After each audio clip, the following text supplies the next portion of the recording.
ओम सदाशिवसमारंभां शंकराचार्यमध्यमाम् अस्मदाचार्यपर्यन्तां वन्दे गुरुपरम्पराम्। ओम भद्रं कर्णेभिः शृणुयाम देवाः भद्रं पक्ष्येमाक्षभिर्यजत्राः स्थिरैरङ्गैः सृष्ट्वा गुंसस्तनूभिः व्यशेम देवहितं यदायुः। स्वस्ति न इन्द्रो वृद्धश्रवाः स्वस्ति न पूषा विश्ववेदाः स्वस्ति न साक्षो अरिष्टनेमिः स्वस्ति no बृहस्पतिर्ददातु। Om Shanti Shanti Shanti.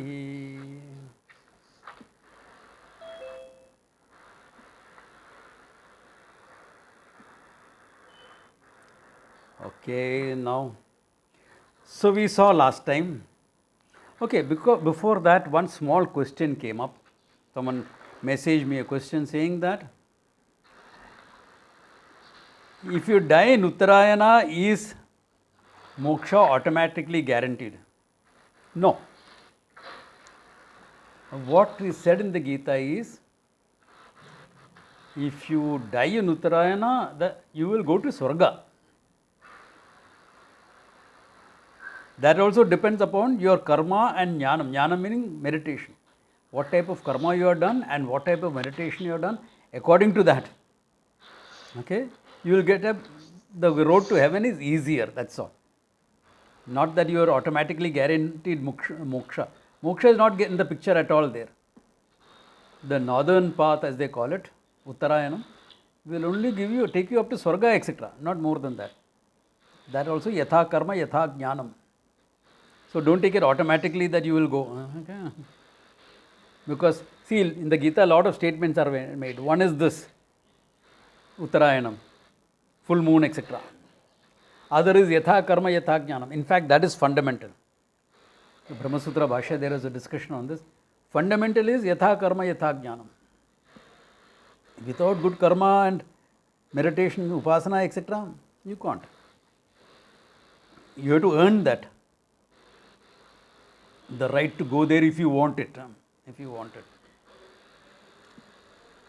Otherwise, it doesn't work. There is no automatic thing just because of time of death. Okay? Yeah. Thank you. Otherwise, time of death is fine. You'll go have a glimpse of it. I could have come here and then go to the other lokas. Supposed to go. And as I said last time, in Kali Yuga, even up to heaven is not easy. Brahmaloka, etc., Kali Yuga, forget it, nobody goes there. Unless you studied Vedanta and then the last bit was remaining. You didn't study it well enough. You were slack about it. Then probably as a punishment you are sent to Brahmaloka. Why punishment?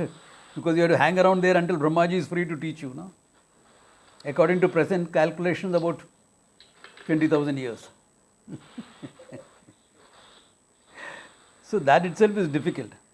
That itself is, other than that, it's next to impossible. Nobody can do that much of karma or live a life completely free from papa karma. Not possible in Kali Yuga.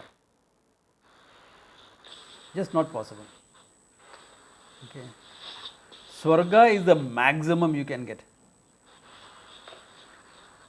Soldiers or armed forces, people will get Veera Swarga, Veera Gatihi. Therefore, they will get Veera Swarga all right, without problems. Those who die in battle, they will get that. Others, forget it. Too much of karma, jnanam. You have to be a karmata all your life. Yeah. And then go and be in heaven and get bored there. Because how much of dance and music will you put up with? How much of dance and music can you put up with? Can you enjoy? Kitna karega? Yeah, how much? Even if you are a music lover like Shraboni or something like that, okay,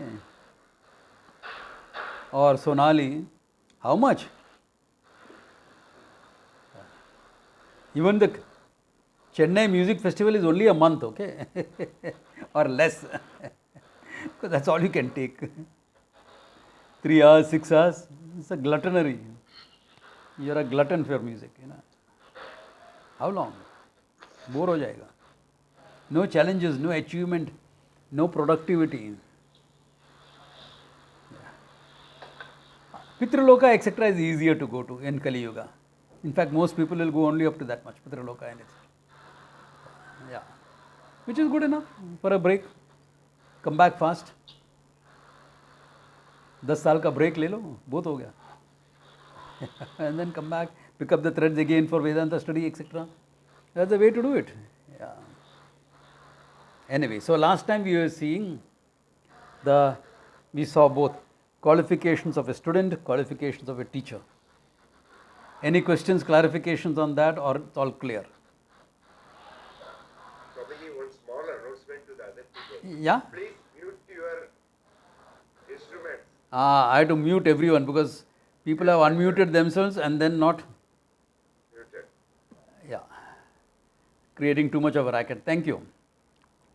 Yeah. So, we saw what takes to be a student, what it takes to be a teacher. Okay. As I said, okay, the way of studying it, English academics is the least effective way of studying it. You just get a general knowledge about various things and confused with a lot of concepts because very conceptual studies. Yeah. I am not being critical about academics, I am telling it as it is because they will divide it. Okay, moksha according to Tarka, moksha according to Vedanta, moksha according to this, moksha according to that. See, you have a big picture now. Hey, I want for mine, not according to this. How will I get it? I don't know. The truth is out somewhere out there. That is academic teaching. I am not saying this out of the top of my head. I have interacted with a lot of academic professors, HODs, etc., heads of department and academics. Had a very interesting meeting once. I was in one of my students' house because she had organized a memorial lecture in memory of her son whom she lost early in life. Okay. And the one who was getting speakers, etc., was a professor. He was head of the department in a very prestigious college in Bombay. So after that, some of us were invited to dinner at her place. So we all went. And you know, generally when I am at dinner, etc., and people are talking Vedanta, I keep quiet. क्या बोलने का भी है? What will I say? What talk? In a class I will teach. Otherwise, after dinner, I respect Vedanta a lot. I can't make it as an after dinner chat. So this professor was speaking about his ideas and all, including everybody, and he was looking at me because he wanted me to get involved, and I was not getting involved. I can hold my peace, I can hold my silence, whatever I hear, no problems. So finally he turned and asked me, Swamiji, what do you think? And I was a direct question, abhi kya bolega? Okay. So I said, this is all fine. You have said what these people think, what that person think, Please tell me what you think about it. What you think is moksha. How will you get moksha? Please tell me that.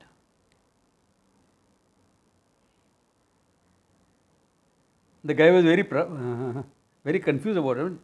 Now he is put on the spot. He has to say how he thinks he will gain moksha. No? It's no more academics. Now it has become personal. Put your money where your mouth is. It has become like that. But he was saved by the bell, and I was also happy he was saved by the bell. They announced dinner. So fine, we all went for dinner.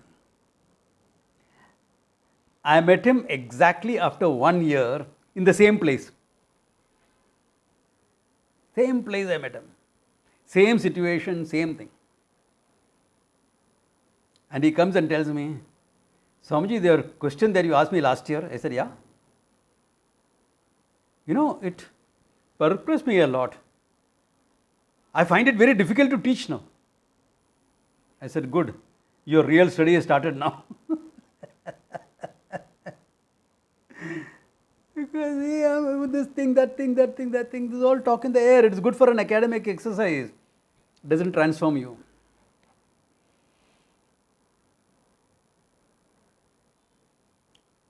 Sanskrit studies are better. In a Sanskrit college, it's a bit better because at least you're going to through the source, you're not relying on translations. So it's a bit better.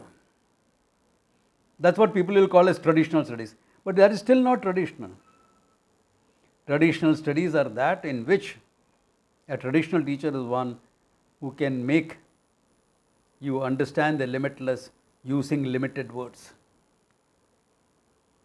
If a teacher can do that, that person is a Sampradayavit.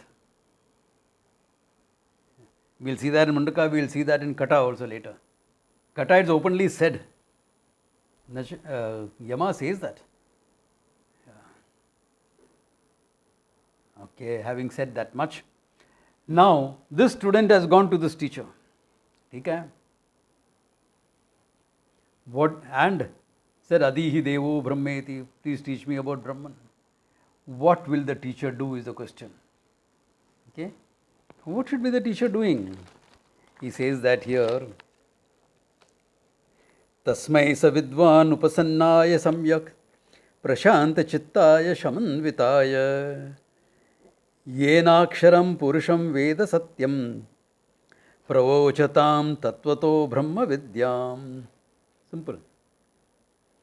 He is saying what the teacher will normally do. What is that? Tasmai, unto him. Okay. Who is that person? Prashanta chittaya shamanvitaya. Mind is calm, prashantaha. Samadama, etc. is there. Meaning a qualified student. Such a person, he says. Sa vidwan. That vidwan, that enlightened person, to whom this person has come in a proper manner. Upasannaya samyak. Approached in a proper manner, meaning with a readiness to learn, having discerned the problem and he was to learn. Upasannaya samyak. Okay. What will he do? Yena, he will teach what? Yena aksharam purusham veda satyam. Procha. Pro uvacha. Prakarshena uvacha. Not just say it, he teaches it. Prakarshena uvacha. Tattvataha Brahmavidyam. The whole Brahmavidya he will teach in completely, in reality, he will teach that. Okay? And that type of teaching by which Yena Aksharam Brahmaveda, by whom that person will understand Satyam Brahma Yo Veda. Meaning he will do a complete job of teaching Vedanta. Nothing left, nothing held back. Complete teaching. Hold back nothing. Why? Yeah, someone has a question about the adhikaritum of the student. Please ask. Swamiji, Yeah. like we can understand the way this Rishi approached Yeah. and he has done his Nitya Karmas, Naimitya Karmas and everything, and Yeah. he's a very fit student. What about us, Swamiji? I mean, in Kali Yuga we don't do anything which is prescribed, or a very few things what the scripture prescribes. And how are we getting access like this? Why are we in this class, or how are we in this class? Good question. Do we have the adhikari? Yeah. Good question. Because to be an adhikari, it is not necessary that you do all the Nitya Naimittika karmas. It is not only me who says that. Shankara says that in Brahma Sutras. In the Brahma Sutra Bhashya, Shankara says that. It's not necessary. You need to have Viveka Vairagya first. To a certain extent. Nobody, and let me tell you this, in today's world, nobody, speaker included, speaker's guru included, his grand guru included, nobody has gone to study Vedanta 100% adhikari. I know I didn't. Adhikaritvam will grow on you as part of the learning. We didn't know what Nitya, Nitya, Vastu, Viveka was. We were clear thinkers. But about Nityam, Anityam, etc., we were clear thinkers. Viveka was there. But Nitya, Nitya, Vastu, Viveka was not there. I also knew to this extent that body, mind, etc. are tools in my hand. That much I knew. How did you know that? That came from my martial art background. These are tools here, I can push it as I want it. Body is paining. I can ignore it. Say, okay, shut up. That means I am something more than that. That much was okay. That much was available. But I am Nitya. What I am seeking is Nitya, other than Nitya. That I didn't know. Then I listened to Puja Swamiji. One talk. I said, wow, this is it. I am going for this. But I still needed to develop a lot of Vairagya.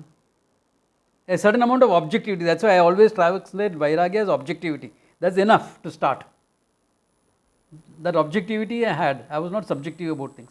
If I saw the logic of a thing, even if even if it's my pet idea, I would know how to drop it. Things, of course, you knew how to drop. Not a big deal. People whom you know, I knew how to let go. It was not kabhi alvida nahi kahana. Alvida hi kahana. Not a problem. That much was there. That much was there. It is enough. That much is enough. Samadama, yeah, to a great extent was there. I knew how to handle my emotions. I knew how to have that physical discipline. You don't become a martial artist without physical discipline, Dhamma, etc. Though when I was younger in school and all, I was a very angry man. Learned phenomena, and I had an excuse for it. My father is angry, so genetic, Until my boxing coach gave me one whack and said, anger, they have not yet found the anger gene. So you better learn to handle it if you want to box. I said, okay, done. I understood the sense. Yeah, correct, barabar. Chalo, done. I will learn to handle it. I learned to chill out my anger. Not that I don't feel like wringing somebody's neck, I do. But I can laugh at it and let go of it. But all this you pick up in time. Titiksha. If you are living in Bombay and traveling to work up and down every day, Titiksha automatically comes to you.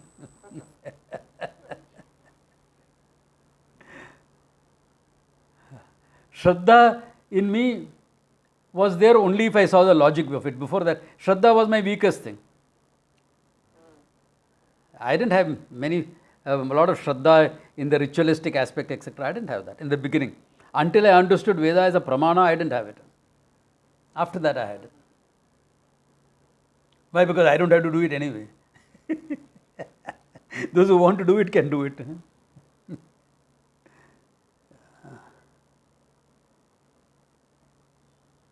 So, are you seeing this? It can come from various sources. You just need qualification.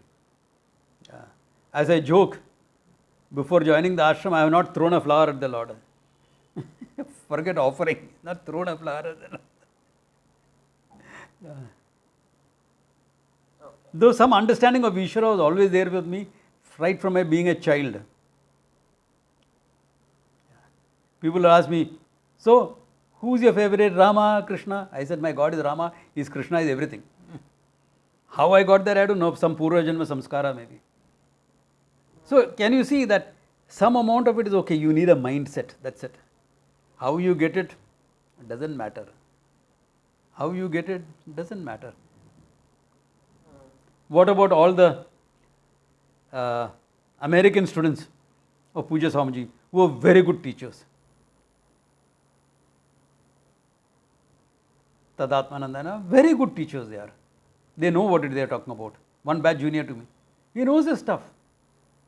He has not done Naimittika Karma, etc. He has not done anything of this. So, it is not that you have to. That is one method. They say, okay, you go through this process, you will get it. But remember, it is a finite thing. Getting your mind ready is a finite thing. Kartum shakyam, akartum shakyam, anyathava kartum shakyam. It can be done, it may not be done, it can be done differently. The thing is, get it. So, it's good to have some bhakti in your life. That is good. So, all the rituals, etc., are meant for bhakti. Are you getting the bhakti in your life? Rituals is one way. Bhajan singing is another way. May not do any single ritual, but you sing bhajans full of bhakti, and that's it. Yeah. Don't make it a performance. You can perform with bhajans. That's a different thing. But what is there in your heart? Is it a mere performance, or are you singing for the Lord? If you're singing for the Lord, the bhava is there, audience will appreciate it. Yeah. Because the bhava is there in you, the rasa will be there in the audience. No doubt about it. If bhava is not there, there won't be rasa in the audience, even though you are technically perfect. I have seen Puja Swamiji singing. He is not technically perfect. People can pick up, oh, this is not correct, that's not correct. You can pick it up. He is good, but not technical perfect. But the bhava overcomes everything else. Yeah, the bhava is such, it overcomes everything else. So if that bhava is there, another way of bhakti, seva bhava is there, you are willing to do what it takes. Great. Very pragmatic bhakti. That was my bhakti. Very pragmatic. Tell me what is there to be done. It will be done. Yeah. My teacher used to sing bhajans and people used to love it. So when he starts, I know he will go on at least for half an hour. So I'll go around, finish what thing and come back by the end. And then after he's over, he will say, I want to get this thing done. And I would tell, Swamiji, you're done. I'm not even told you what it is. Swamiji, whatever it is, tell me, it will be done. You may not have the skills to do it. I'll find the skill. Big deal. I may not have it, but I'll find the people who have the skill. It will be done. Seva bhav, that was my bhakti. Totakacharya. Yeah, in a way. Small guy, Okay. Following in that, yeah. So, each person is different. What you want to do. Yeah. Bhakti bhav should be there. That's important. Whether it's ritualistic or anything else. And that bhakti should make you fearless. In a sense, courageous. Come what may, I can handle it. What's the big deal? Then you know that bhakti bhav is correct. Why? The Lord is with you. What are you afraid of? If you say you have bhakti and you are scared of what's going to happen, then your bhakti is wanting.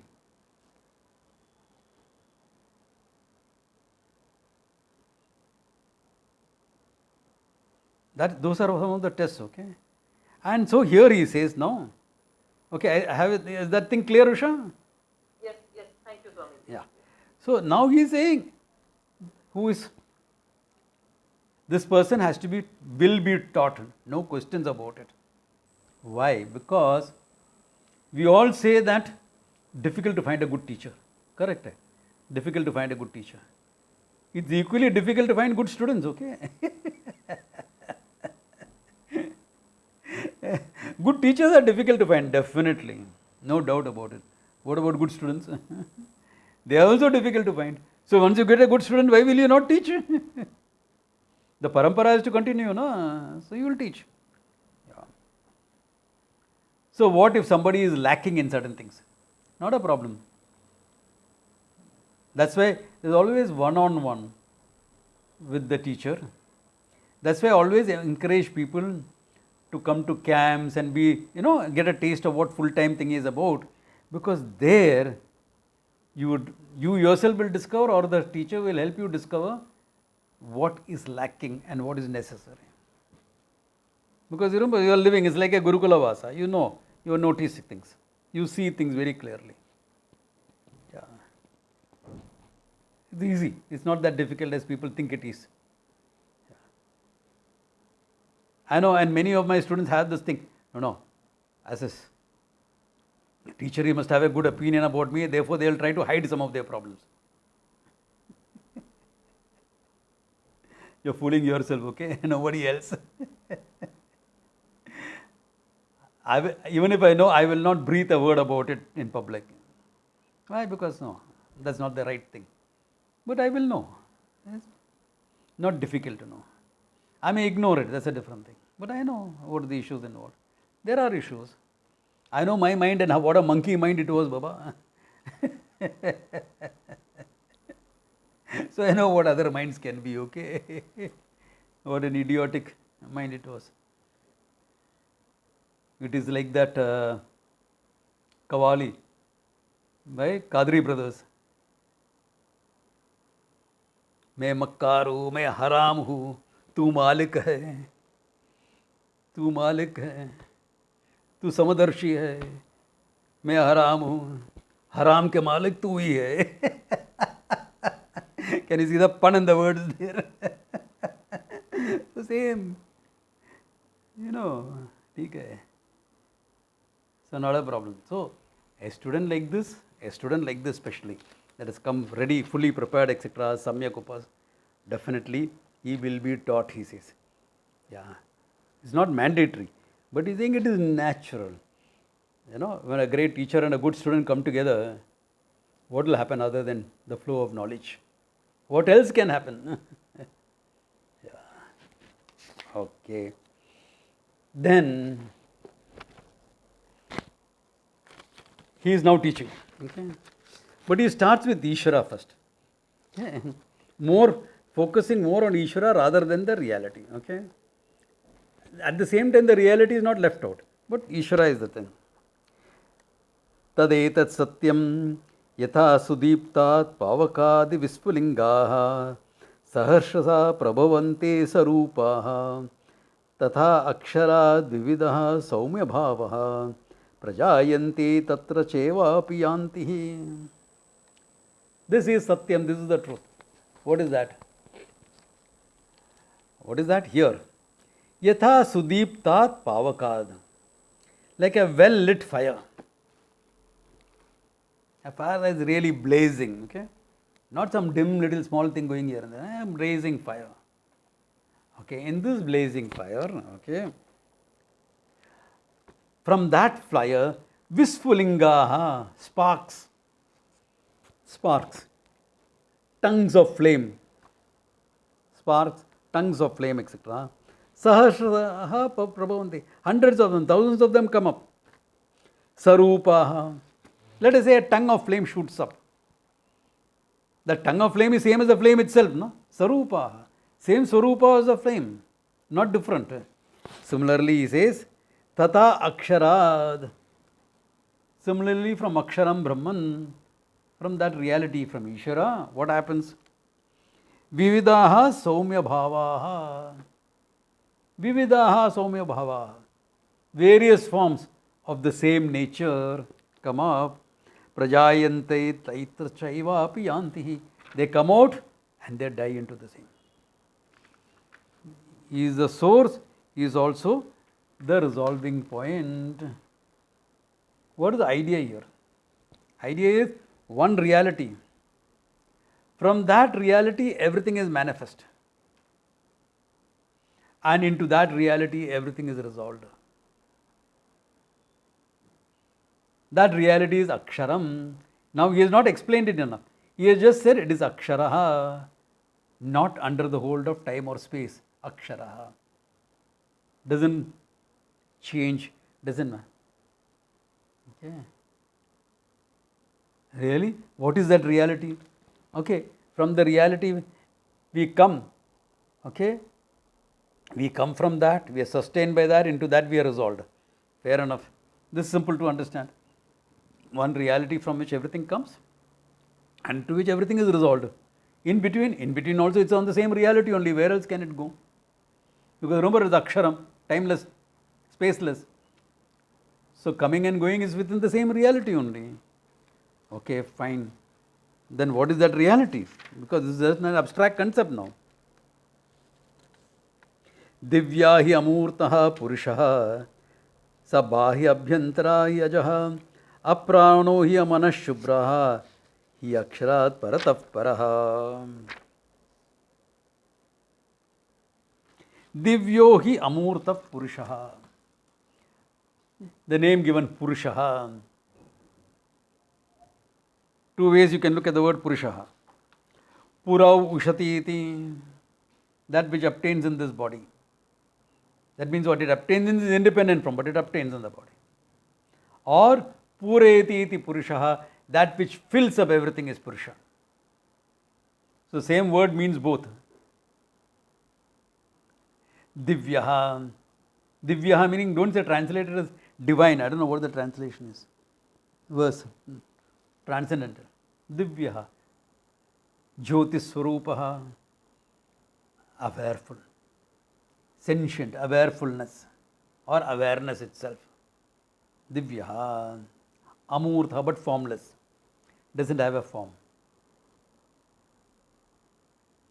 It doesn't have a form. It doesn't have a form. It is awareness. Okay. Divyaha there is standing for Jyoti Swarupa, awareness. Okay. Amurtaha. Sa Bahya Abhyantaraha. He is both inside and outside. If he has to be both inside and outside, you are looking at the meaning Purayati iti, that which fills up the whole creation. It's inside you, outside you. Like space, inside the room, outside the room. So does the walls limits the space?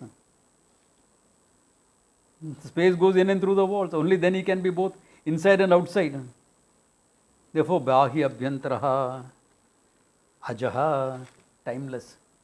So space doesn't limit, time also doesn't limit. Ajaha, unborn. Unborn meaning unconditioned by time. Therefore, neither time nor space limits. Aprano hi amana shubhraha. Apranaha. Doesn't need a prana to survive. You and I survive as human beings because of prana, isn't it? That energy is not there, breathing is not there, we won't survive. Aprana. This is apranaha. Amanaha, without a mind. Shubhraha, free from everything. Akshara paratav paraha. Okay. Let us look at it. Now we are talking about one reality which is both inside and outside. This is how the Upanishad words work. I have a notion, this is me, this is I. Okay. So what am I? What you see is what am I? This is it. Main hu na. But then he says, you have come from that reality and you are same as that reality.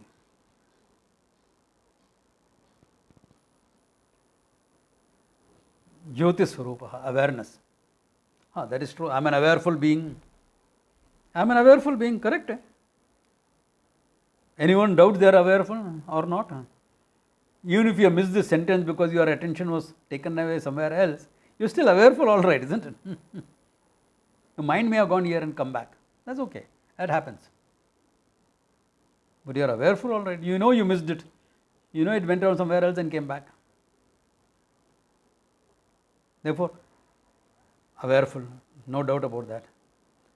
Now he says, this awareful, this entity, me, I, this being, awareful being,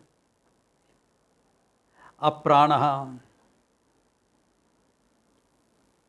negate body and prana from it. Yeah. I still am. Because awareful being. From this awareful being, you have negated the body and mind. Aprano hi amanaha. Body, prana, mind gone. What is left behind? I is still left behind. And my experience proves that. I objectify my body. I am independent of it. I objectify my prana. How do you? Your body you can play with. You can manipulate your body. No? That's why little doing yoga asana is good. Why? You tie yourself up in knots. You never thought you would be able to do that. But if you tie yourself up in knots, don't come to me to untie you, okay? My qualification is to untie in manila ropes and steel cables, not in bodies, okay? Because then you know you can manipulate the body. Yeah, you can make it move as you want. If you have played a sport, you know that you can push your body beyond its limits. And it's a contact sport like martial arts, even more. Up, body is not you. You know that. Up pranaha. I know. I'm low energy. I sit down and do some breathing and then I say, okay, fine, I'm ready to go. I mean, I'm manipulating my prana. My mind, samadama, etc. is in my control. Can you see where the qualifications become important? Because this qualification makes you understand that you're independent of body, mind, etc. very easily. Swamiji, can you explain the prana thing more? Because like generally when the person is died, they Yeah. the prana is gone. So prana is like closely related. Yeah, but prana means it just doesn't mean only your breathing. Okay, let us take, even if you take it as breathing, you can make your breathing go fast or slow as you want. You are feeling low energy, go sit down, do some Bastrika pranayama and see how you feel. You feel very calm, but you will feel energized also. You do some breathing with some bandhas, etc. You will be raring to go. Means what? You are cultivating your energy. You are quietening your energy. All that you are capable of doing. So prana is not you. Your living in this body is dependent on the prana. So the prana is that which connects you in the body, isn't it? How is prana is manipulated? Pranayama parayanaha. What do you do when you're doing pranayamas? Manipulating your energy only. So that can be done. Mind, of course, you change your mind, you change your desires, you change your feelings, you change your thoughts. In fact, by changing your thoughts, you can change your feelings, you can change your desire, you can change everything. You learn to master your mind. So no problems. So none of them is you. From your own life, you know that. You know that. So then what is left behind? Shubhraha, the pure consciousness is left behind. So from you, the conscious being, everything else is negated. All that you have taken as yourself is negated. We have a lot of self-judgments about ourselves. I am like this only. And all those self-judgments are based on your body, mind, and what you are doing with your body and mind.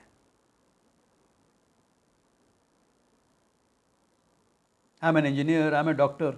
What are you functioning with your body and mind, isn't it? I am a singer. What are you functioning with your mind and your body? So any self-judgment you make is based on the body and on body and mind. I am low energy. Mood नहीं आता कुछ करने को. Energy is low.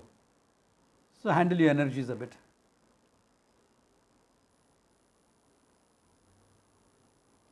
I am feeling very hyper. Do some anulom vilom pranayama, quieten down a bit. Okay, now I am shantaha. Unless hyper is based on some other issue, okay, on some psychological issue. They are called kleshas in yoga, so you have to handle it through that. Cognitively you will have to handle it. Emotionally you have to handle it. But all this proves what? Hey, I am independent of them, I am manipulating all these things. Manipulating the sense of handling it, okay? Not manipulating as a negative connotation, no. I can make my body, mind, etc. do what I want it to do.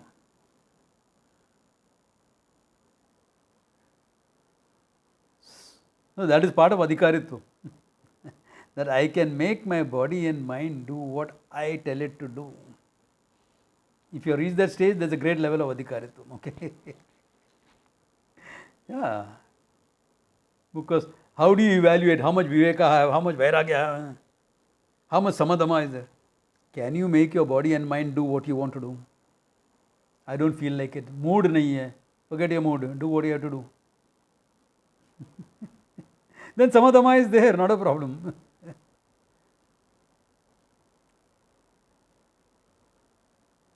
I feel like wringing his neck.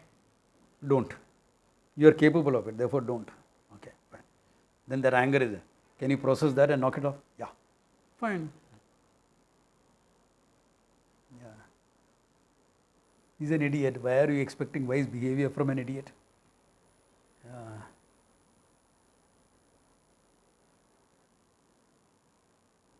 Swamiji, you also get bugged when some people murder an Upanishadic verse. Yeah. And I also pity him. Why? That's all he learnt. He came to the Upanishad but learnt it all wrong. Now what can I do? Yeah. Have compassion for that guy. You'll take care of it. Yeah. There's one of the gurus like that. When he talks about yoga, energy and all, is very good. When he talks about Vedanta and other things, it goes all haywire. But then he calls himself uneducated guru, then no problems. I mean, he calls himself uneducated, then what can I have any argument with him? Or even a discussion with him? He says he's uneducated in the Shastra. Okay, fine. That's why he's talking like that. मैं क्या करूं? Why should I bother also? But a lot of people are getting misguided by that. They have prarabdha. They have prarabdha. If they come to me, I'll correct them. Yeah.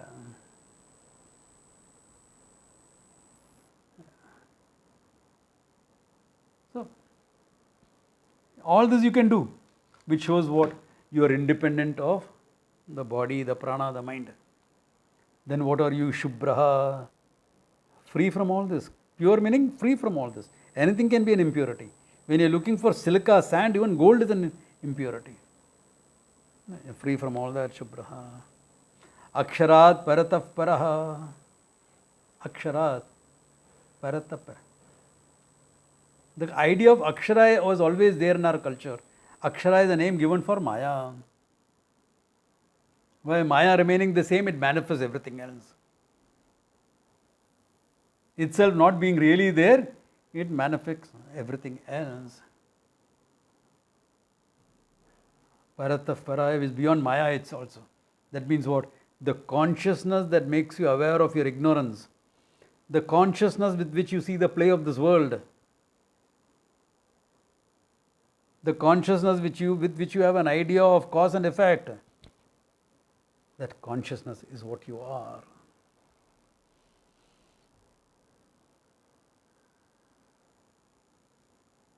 Can you see there is so much in the words?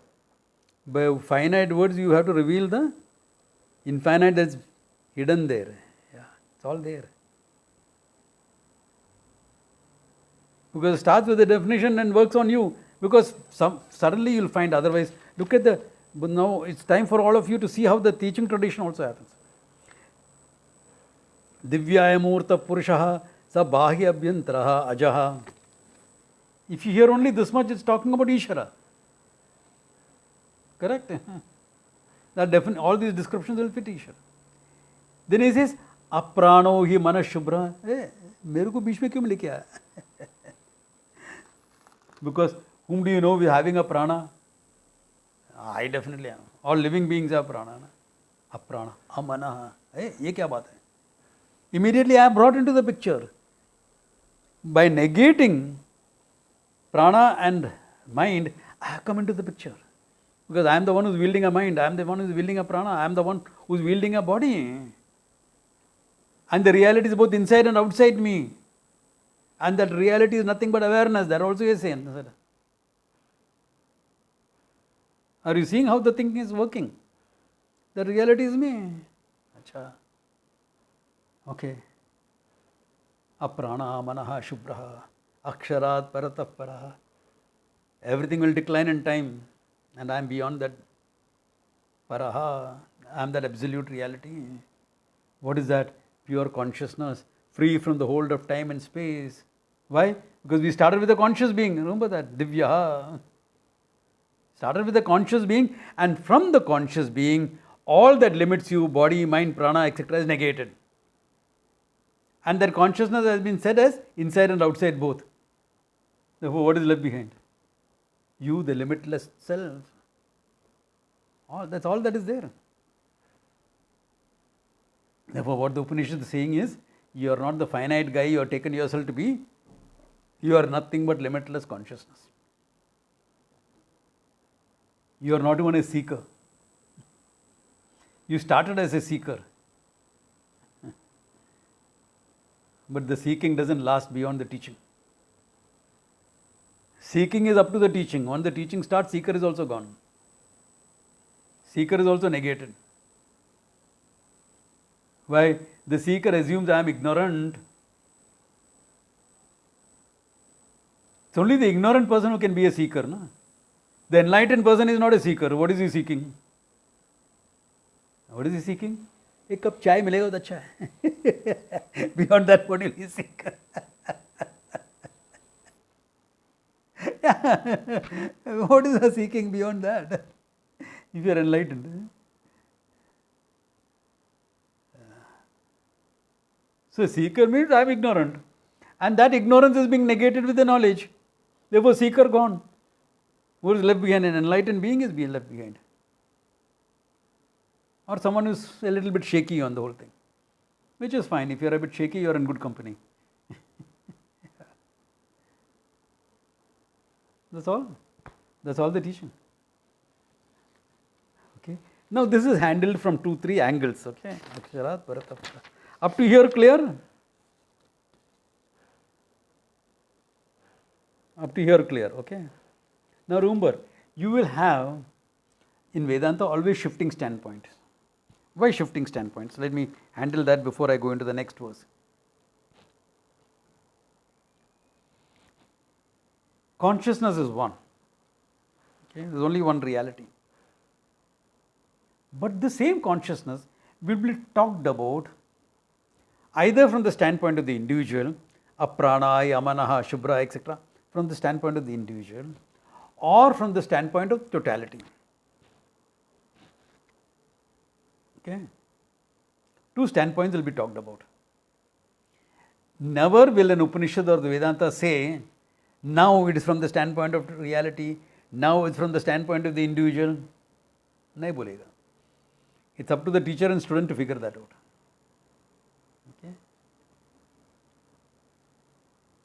So either it can be talked about from the standpoint of the individual, me, I, Atma.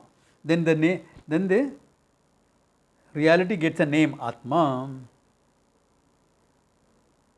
Brahman, which is Atma now. Now this word Atma is used only to indicate standpoint, individual standpoint. Atma and Brahman is one and the same thing.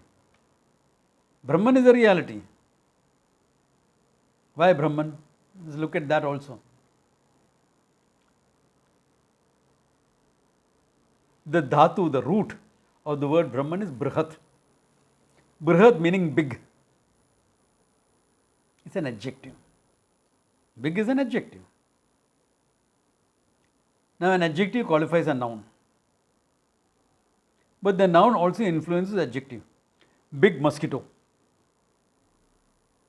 This big mosquito. Oh my God, mosquito of this size, if it bites you, it stings.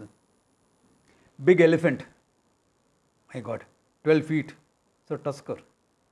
Thank God this mosquito is not like that. So the bigness of the word big is affected by the noun that follows. Correct? The bigness of the word big is affected by the noun that follows. Big mosquito, big microbe. My God, I need a microscope to see it. Big elephant, big mountain. The differences are huge. Big remaining the same. Now what they did is they took the word big, adjective big, and made a noun out of it. Brahman. The big. What do you mean by the big? Incomparably big. Unlimited by time and space. That is the reality, Brahman.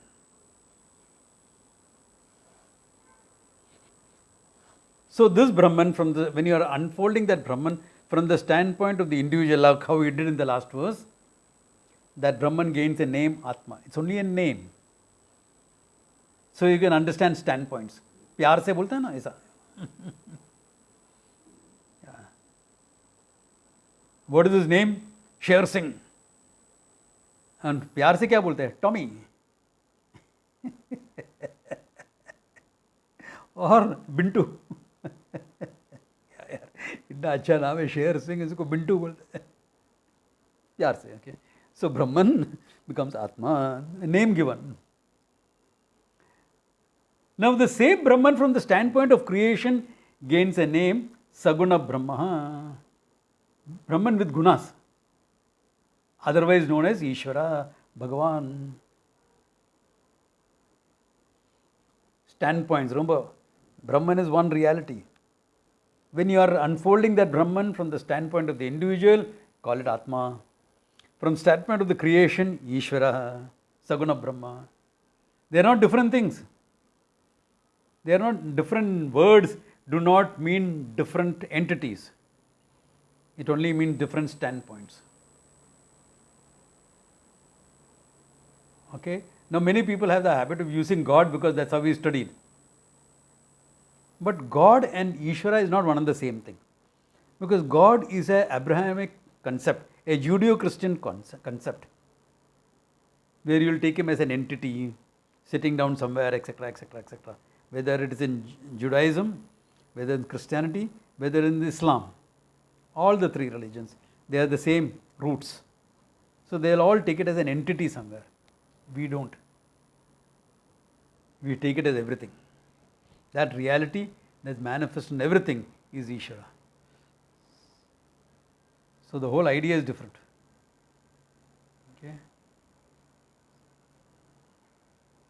In fact, that's why if you are convent educated, when you think of God, you will look up.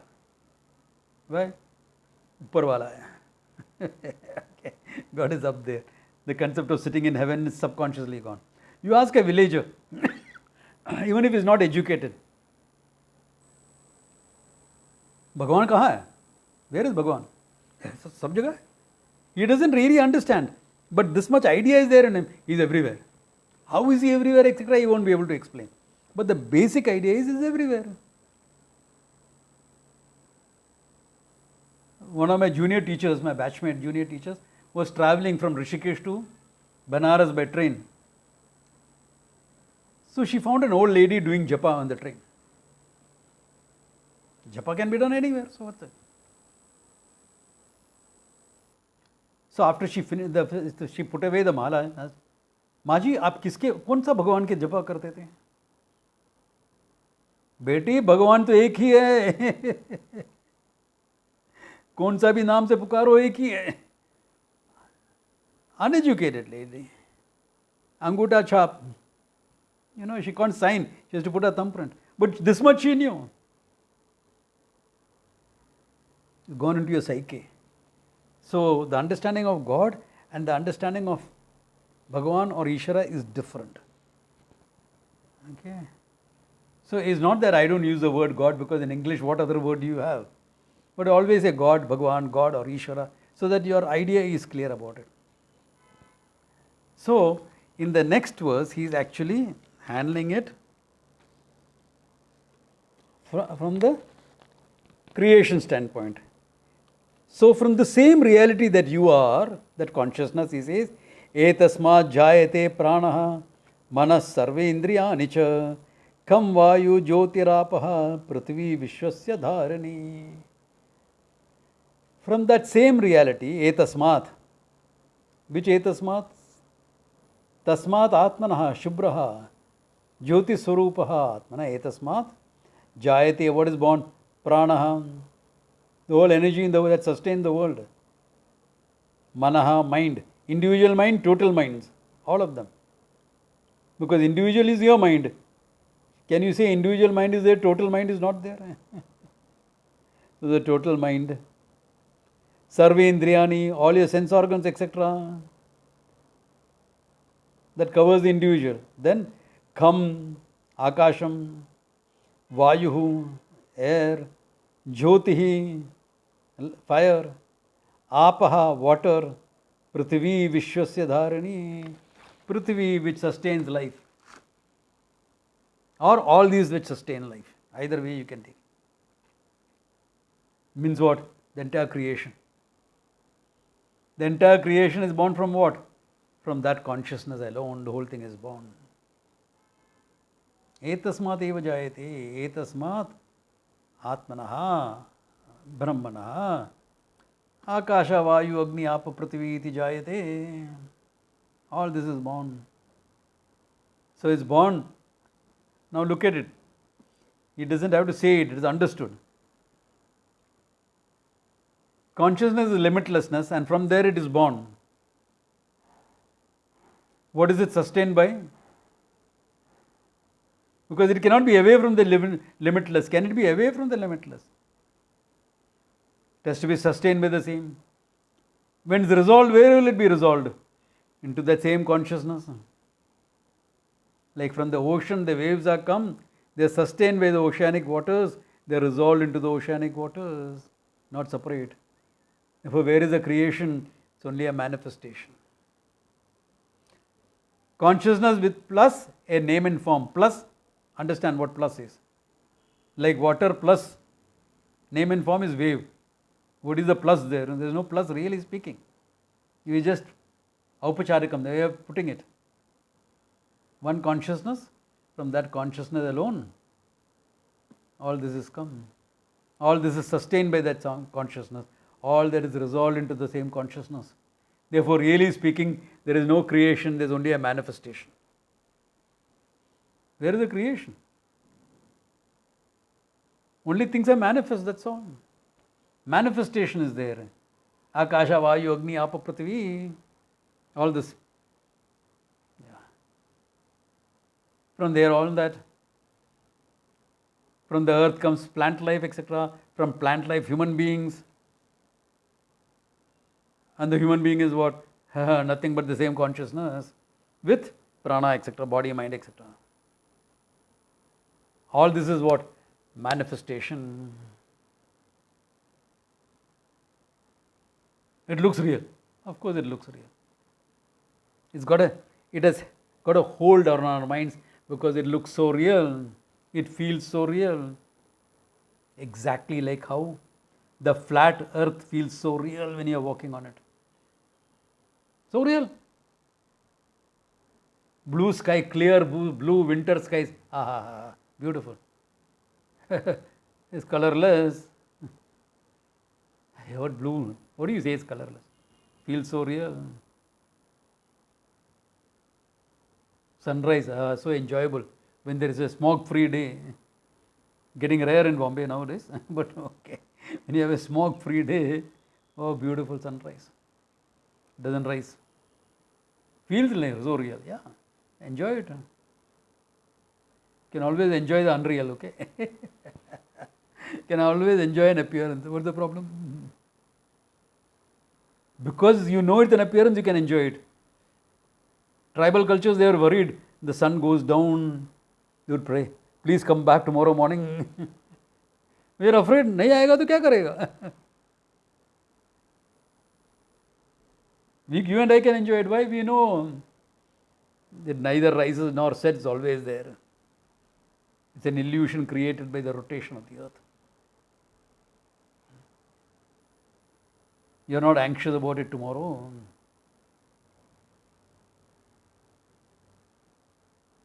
So think about this manifestation aspect a bit. We will clarify it more next class, okay? Good place to stop. Okay. Om Tat Sat.